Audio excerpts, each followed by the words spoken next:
Ang pagpapatuloy ng laban ni Yuno Greenberrial at ni Lucius Zogrates, pati na rin ang paggamit ni Yuno ng makabago niyang mga magic spells na maging si Lucius ay nahirapang tapatan, pati na rin ang mga foresight na hindi inaasahan ni Lucius at gumulat sa kanya. Ang lahat ng yan at ang iba pang mga detalye ay tatalakayin natin dito sa ating chapter 360 ng Black Clover. It's the updated weeb at kung nagugustuhan mo ang ating chapter reviews ay siguraduhin mo nang nakalike, nakasubscribe at naring mo na ang bell button para palagi kang updated and notified tuwing magkakaroon tayo ng bagong chapter release reviews at para palagi ka na ding updated sa recent timeline ng series. Ngayon tulad ng dati, hindi na natin babalikan pa ang previous chapter kaya kung gusto nyong makapag-catch up sa kwento ng chapter na ito ay panoodin nyo lang ang ating chapter review para sa Black Clover chapter 359. Pero sa huling panel and page ng chapter na yon ay nakita nating ginamit na nitong si Noel gamit ang kanyang makabagong form na naibigay sa kanya ng kanyang parabang bagong spirit assimilation or god assimilation na si Leviathan.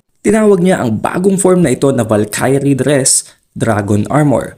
In the very first page naman, chapter at hand, may kita natin na this is connected sa pinakahuling page ng previous chapter. Dito ay naglalaban na itong si Noel at si Ashie. Isang laban sa gitna ng mag-ina na kung saan ay ginamit nitong si Noel ang kanyang Sea Dragon's Roar. Subalit ang difference here is that ang ulo or ang itsura na ng kanyang Sea Dragon's Roar ay nag-a-adapt na sa itsura ni Leviathan or ng Sea Dragon God. And yes, although malakas na yun itong si Noel, na deflect ito easily nitong si Ashie gamit ang isang napakasimpleng move.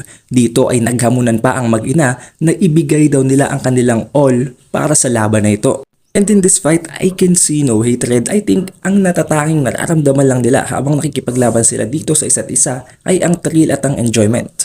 Sumunod naman na panel, nag-divert na ang kwento mula sa laban ni Noel at ni Ashie papunta sa continuation naman ng laban ni Lucius Zogrates at ni Yuno Greenberrial. Dito ay makita natin na na-overpower ni Lucius itong si Yuno despite having the spirit of Zephyr dahil alam naman natin na napakalakas na ngayon ni Lucius at na-i-extract niya na maging ang strength ni Lucifero. Although medyo nalulugi na itong si Yuno sa laban nila nitong si Lucius, hindi pa rin siya nagpapatalo at ginagamit niya talaga at ni-utilize niya ang kanyang wind magic at ang star magic para makipagsabayan dito kay Lucius. Dito ay nakikita natin ginagamit din nitong si Yuno ang kanyang stars para mag-teleport at para makasabay dito kay Lucius. Kahit pa sabihin natin napakalakas na ni Lucius at meron pa siyang foresight. Dahil kapag kino-combine naman itong si Yuno ang kanyang wind magic at star magic talagang napakalaki din na nagiging additional power up nito sa kanya. Then there came a moment na parabang nabigyan na ng tsansa itong si Yuno na makapag-launch ng isang sneak attack dito kay Lucius. Pero matapos niyang gamitin ang kanyang Spirit of Zephyr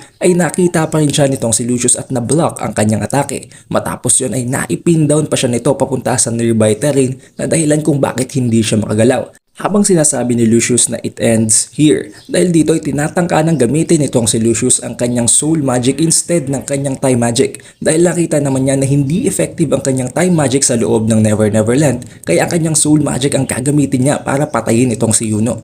But surprisingly, bago pa man lamang magkaroon ng direct contact sa kamay nitong si Lucius Zogrates at kay Yuno Greenberrial biglang gumamit si Yuno ng kanyang wind creation, spirit magic, spirit of Notus. Sa pamamagitan ng magic na ito ay nakakapag-summon or nakakapag-create itong si Yuno ng isang napakalaking shield which is made up of gale or ng wind. Maaring naging posible ito dahil gamit niya at hawak-hawak niya itong si Belle na ang wind spirit. Pero ito rin ang pinakaunang beses na makita nating gamitin ni Yuno ang kanyang wind spirit creation magic na ang spirit of Notus. Nakita nating gamitin niya ang spirit of Zephyr, ang spirit of Euros at ang spirit of Boreas pero ito ang pinakaunang beses na gamitin niya ang kay Notus. Maaring ginawa talaga nitong si Yuno ang specific na magic na ito para ma-dodge at magkaroon ng counter attack para dito kay Lucius dahil alam naman niya na napaka-dangerous ng direct contact mula kay Lucius nang dahil lang nga sa kanyang soul magic. Nagulat itong si Lucius dahil hindi niya nakita ang future na ginamit ito nitong si Yuno sa kanyang foresights. Meaning, it is a certain future na hindi talaga dapat mangyari pero nagawang posible nitong si Yuno. And this does not end there. Nagpatuloy pang pumalag itong si Yuno dito kay Lucius to the point na nag-increase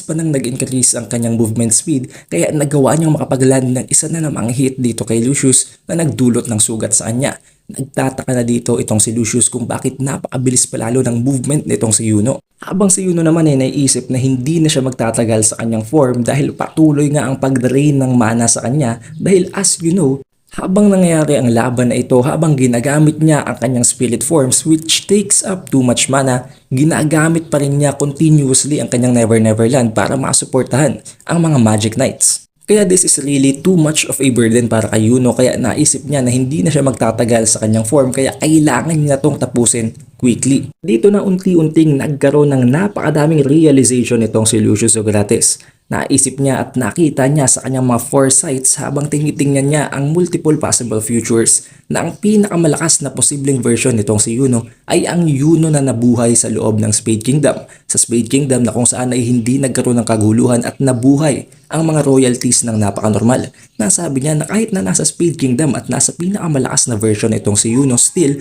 kinailangan niya ng napakaraming years para ma-perfect at ma-master ang kanyang Star Magic. However, hindi siya makapaniwala dahil ang kanyang version na nabuhay dito sa Clover Kingdom ay nagawang ma-master ang Star Magic sa loob lamang ng isang taon at ilang buwan, kaya hindi siya makapaniwala, and honestly hindi daw niya alam maaaring ang version na ito ni Yuno na nabuhay sa Clover Kingdom ay mas malakas pa maging sa pinakamalakas na version na nakita niya na nabubuhay sa Spade Kingdom as a prince. Habang nangyayari ang realizations na ito sa loob ng utak ni Lucius Socrates ay hindi naman tumitigil si Yuno sa pag-atake sa kanya. All the more naisip din itong si Lucius na napakarami pang certain na mga futures na nangyayari sa present na hindi naman posible at hindi niya pa na-foresight. Isa na dito ang pagiging napakalakas nitong si Noel Silva. Nasabi niya na walang kahit na anong future na kung saan ang pinakabunso or ang pinakabatang miyembro ng Silva household or ng Silva family ang naging pinakamalakas na miyembro ng Silvas. Nasabi din niya dito na dapat itong si Merliona ay hindi na lumalaban ngayon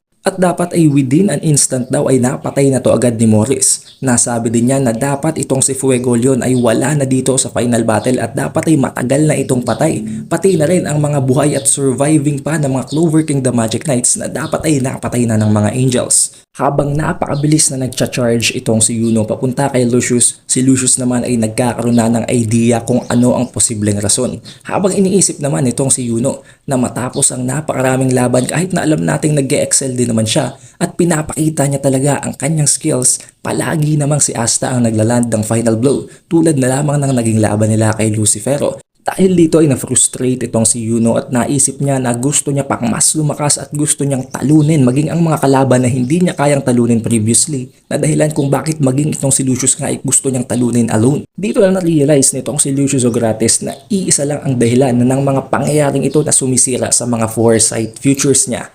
Walang iba kung hindi ang anti-magic boy na si Asta. Lang dahil sa impluensya ng anti-magic ni Asta, maging ang mga future na dapat ay hindi na magbabago galing sa kanyang mga prediction ay unti-unting nabebend over mula sa mga destiny na set in stone na, as if talagang binabago ni Asta ang future despite it being a certainty already. And then here we get to see na habang nagsasabayan si Lucius at si Yuno ay binlock ni Yuno ang atake ni Lucius Socrates gamit ang kanyang shield na nakuha niya mula sa kanyang Wind Spirit Creation Magic na ang Spirit of Notus. Matapos yon, ginamit naman niya ang kanyang Wind Spirit Creation Magic na ang Spirit of Zephyr para magland ng isang napaka-fatal na blow naman ngayon dito kay Lucius Socrates. Maging si Lucius Socrates ay gulat na gulat dahil hindi niya ina-expect at hindi niya inaasahan na may future na kung saan ay ma-overpower siya ni Yuno Galimbarial. Kung papansinin natin, ang pinaka-panel na ito ay isang parabang parallel ng panel na ginawang slash naman itong si Lucius Socrates kay Asta way back ng pinakauna nilang magkita na kung saan ay tinalo nga niya si Asta bago pa ito ma-deploy sa Land of the Sun.